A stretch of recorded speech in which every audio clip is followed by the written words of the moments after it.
Bueno, Micaela Menárguez, experta en reproducción humana, eres doctora y has realizado muchas investigaciones, sobre todo en el tema de la fertilidad de la mujer. Yo Sí, efectivamente.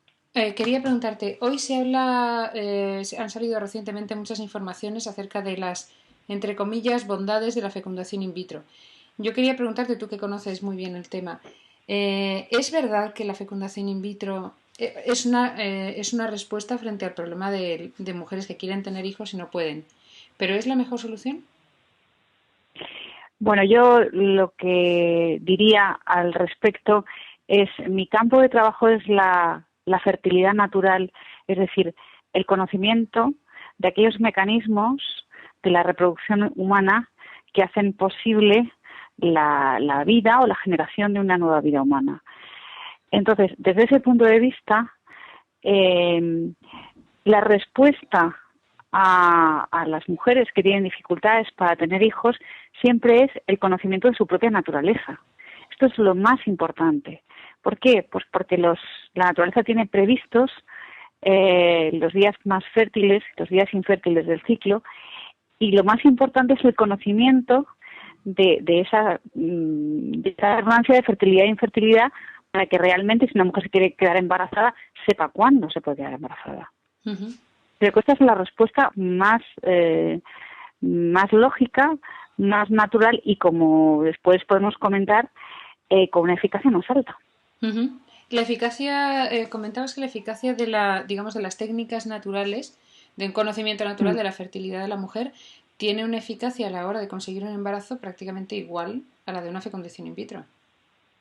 Sí, esto ya se ha publicado hace 4 años en los trabajos de la Universidad de Utah por Joe Stanford, y está publicado en Fertility Sterility, y se ha publicado una tabla comparativa de la eficacia del conocimiento de la fertilidad, los síntomas de diagnóstico, autoconocimiento de la fertilidad y la búsqueda de embarazo con el conocimiento de estos síntomas, y se ha comparado con la eficacia de la reproducción, de las técnicas de reproducción asistida, y se ha visto que casi es más alta la eficacia del conocimiento de la fertilidad natural. Entonces, realmente es que no hay ninguna razón para escoger la reproducción asistida. Hay más problemas, más efectos secundarios. ¿Cuáles son estos efectos secundarios? Porque yo creo que muchas veces se da la impresión de que la fecundación in vitro resuelve el problema de la fertilidad, pero no se está hablando de que esto no es coste cero. Claro, es que la naturaleza tiene previstos unos mecanismos de filtrado y selección espermática. Por ejemplo, para poner un ejemplo así que sea muy fácil de entender, en cada eyaculación se depositan en la vagina 400 millones de espermatozoides.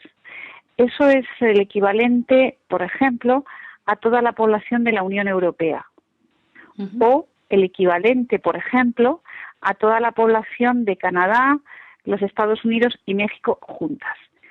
Entonces, una vez que se depositan esos espermatozoides en la vagina, el cuello del útero hace un trabajo de filtrado espermático y escoge al mejor entre 400 millones para generar una nueva vida humana. Es imposible reproducir esa selección espermática en el laboratorio. Es imposible. Se cogen unos pocos espermatozoides, se mira su motilidad al microscopio, se coge uno que nos parece que se mueve un poco mejor y se inyecta dentro del óvulo. Claro, todo el proceso natural de selección nos lo hemos cargado. ¿A costa de qué? Pues de no escoger al mejor, Ujú. que es lo que la naturaleza tenía previsto.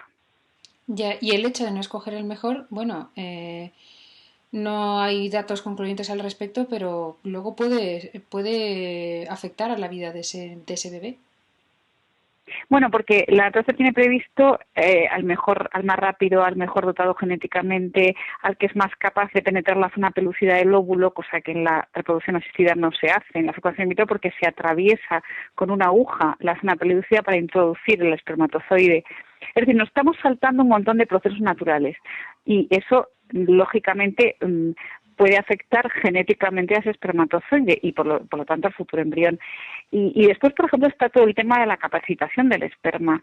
En la naturaleza, el espermatozoide se capacita, es decir, es capaz de penetrar el óvulo en un procedimiento que ocurre dentro del cuerpo de la mujer. Es decir, después de la relación sexual hay un tiempo que viene a ser, según los andrólogos actuales, ellos dicen entre un día y medio, de capacitación espermática, de una manera natural. Unas reacciones bioquímicas en la cabeza del espermatozoide para que la fertilización sea posible.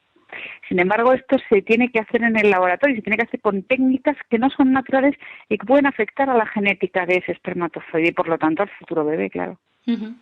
Desde el punto de vista ético, ya no digo desde el punto de vista católico, porque está claro que la Iglesia se posiciona en contra por otras cuestiones también, que son los embriones que vienen luego sobrantes, que son vidas humanas y que vienen congelados o desestimados, por una serie de consideraciones éticas, pero desde el punto de vista de la ética médica, sin tener que recurrir a razones religiosas, ¿la fecundación in vitro presenta problemas?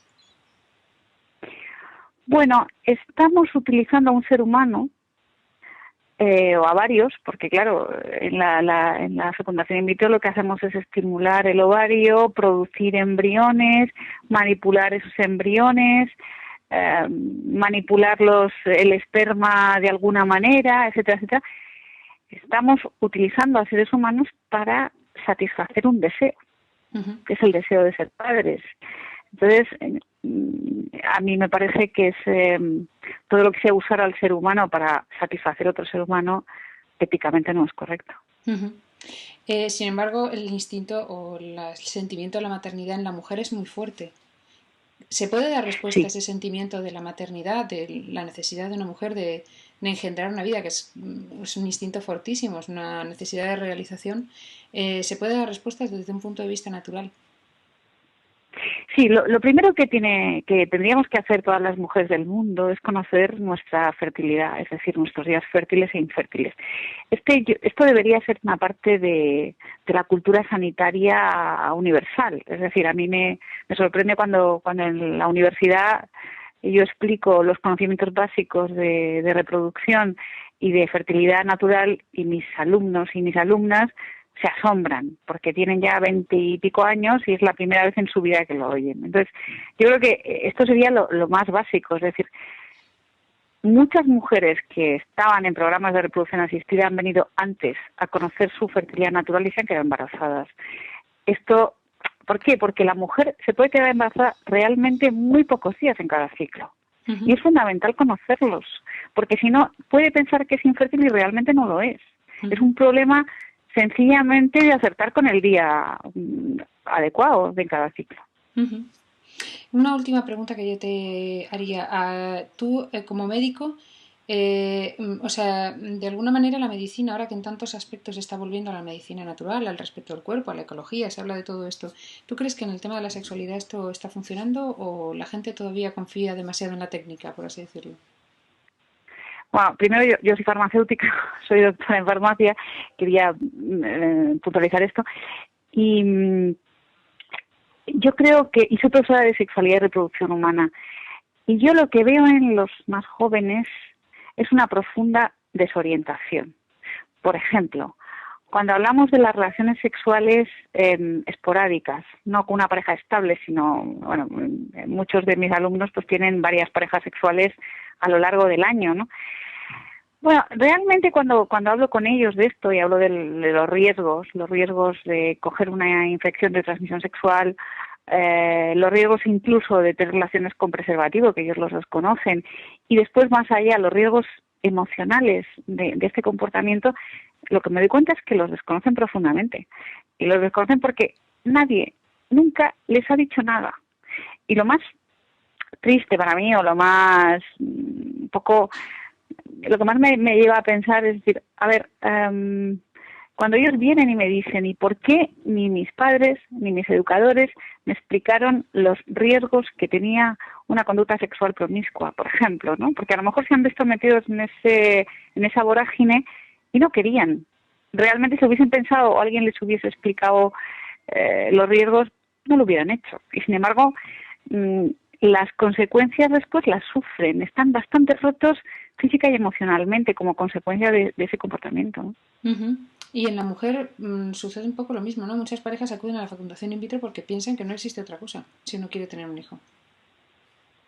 Claro, o sea, el desconocimiento es lo peor que hay. Entonces, si a una mujer lo primero que se hace al cabo de 6 meses o un año que se quiere quedar embarazada y no se queda embarazada, en vez de enseñarle a reconocer su fertilidad, cuáles son los días óptimos para quedarse embarazada, para que los aproveche y tenga relaciones en esos días, se le dice que rápidamente se va a ir a un programa de reproducción asistida, pues si esa mujer no sabe más, pues la pobre tampoco puede hacer más, ¿no?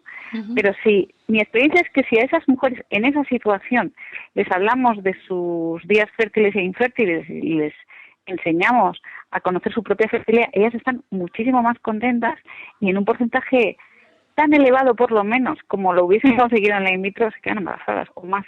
Uh-huh. Pues muchas gracias, Micaela.